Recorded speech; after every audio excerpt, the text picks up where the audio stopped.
ఇక్కడ మరి ఆటో నగర్లో ఈ రైల్వే క్రాసింగ్ బ్రిడ్జ్ ఏదైతే నిర్మాణం జరుగుతుందో దాంట్లో ఆ డెక్కింగ్ సరిగ్గా నెగ్లిజెన్స్ కనిపిస్తుంది. ఆ డెక్కింగ్ మోప్ చేయడంలో దానివల్ల ఈ ప్రమాదం జరిగిందని అనుకుంటున్నాం. అదృష్టం శాతం ఎవరు ప్రాణాలు కోల్పోలేదు.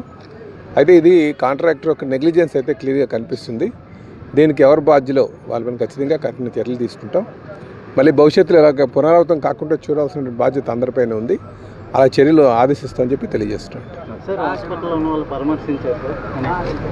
అంటే హాస్పిటల్ అడ్మిట్ చేశారు, అందరూ అవుట్ ఆఫ్ డేంజర్ అని చెప్పారండి. ఖచ్చితంగా మనం కూడా వెళ్ళి ఎంక్వైరీ చేసి వారికి ఎవరికైనా కొంచెం ప్రాణాపాయ స్థితిలో ఉన్నా వాళ్ళకి కావాల్సిన కాంపెన్సేషన్ ఏదైనా సరే ఖచ్చితంగా వాళ్ళకి బాధితుల పక్షాన్ని నిల్చోవడం కూడా మా పనే.